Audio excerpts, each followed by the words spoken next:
ತುಮಕೂರು ಜಿಲ್ಲೆಯಲ್ಲಿ ಕರ್ನಾಟಕ ಲೋಕಾಯುಕ್ತ ಅಧಿಕಾರಿಗಳು ಭರ್ಜರಿ ಕಾರ್ಯಾಚರಣೆ ನಡೆಸಿ ಆರೋಗ್ಯ ಮತ್ತು ಕುಟುಂಬ ಕಲ್ಯಾಣ ಇಲಾಖೆಯ ಜಿಲ್ಲಾ ಕಚೇರಿಯಲ್ಲಿ ಲೆಕ್ಕಪತ್ರ ವ್ಯವಸ್ಥಾಪಕ ಕಾರ್ಯನಿರ್ವಹಿಸುತ್ತಿದ್ದ ಅರವಿಂದ್ ಅವರನ್ನ ಬಲೆಗೆ ಬೀಳಿಸಿದ್ದಾರೆ.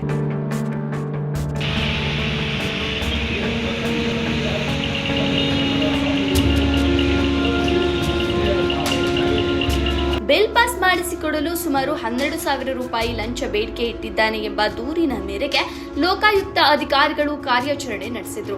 ಲಂಚ ಸ್ವೀಕರಿಸುವ ವೇಳೆ ಅಧಿಕಾರಿಗಳು ದಾಳಿ ನಡೆಸಿ ಅರವಿಂದ್ ಅವರನ್ನ ವಶಕ್ಕೆ ಪಡೆದಿದ್ದಾರೆ ಎಂದು ತಿಳಿದು ಬಂದಿದೆ. ಡಾಕ್ಟರ್ ಬಿಆರ್ ಅಂಬೇಡ್ಕರ್ ಯುವಜನ ಮತ್ತು ಗ್ರಾಮೀಣ ಅಭಿವೃದ್ಧಿ ಸಂಸ್ಥೆಗೆ ತುಮಕೂರು ಜಿಲ್ಲೆಯ 10 ತಾಲೂಕುಗಳಲ್ಲಿ 2025-26ನೇ ಸಾಲಿನ ಎನ್ಎಚ್ಎಂ ಅಡಿಯಲ್ಲಿ ಜಾತ್ರೆ ಸಂತೆಗಳಲ್ಲಿ ಆರೋಗ್ಯ ಕಾರ್ಯಕ್ರಮಗಳ ವಸ್ತು ಪ್ರದರ್ಶನ ಕಾರ್ಯಕ್ರಮ ನಡೆಸಲು ಟೆಂಡರ್ ಆಗಿತ್ತು. ಈ ಕಾರ್ಯಕ್ರಮವು ಪೂರ್ಣಗೊಳಿಸಿದ ನಂತರ ಬಿಲ್ ಪಾಸ್ ಮಾಡಿಕೊಳ್ಳಲು ಸಂಸ್ಥೆಯ ರಾಜಶೇಖರ್ ಅವರು ಲೆಕ್ಕಪತ್ರ ವಿಭಾಗವನ್ನು ಸಂಪರ್ಕಿಸಿದಾಗ ಲಂಚಕ್ಕೆ ಬೇಡಿಕೆ ಇಟ್ಟಿರುವುದಾಗಿ ಆರೋಪಿಸಲಾಗಿದೆ.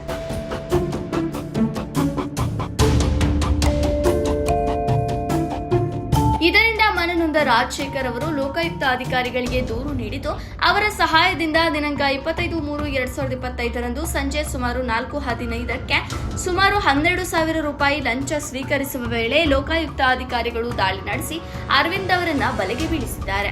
ದಾಳಿಯ ವೇಳೆ ಕಚೇರಿಯ ದಾಖಲೆಗಳನ್ನು ಪರಿಶೀಲನೆ ನಡೆಸಲಾಗಿದ್ದು, ಪ್ರಕರಣಕ್ಕೆ ಸಂಬಂಧಿಸಿದಂತೆ ಹೆಚ್ಚಿನ ತನಿಖೆ ಮುಂದುವರಿಯಲಿದೆ ಎಂದು ಲೋಕಾಯುಕ್ತ ಮೂಲಗಳು ತಿಳಿಸಿವೆ. ವರದಿ ಫೈರೋಜ್ ಪಾಷಾ, ಬುಕ್ಕಾಪಟ್ಟಣ.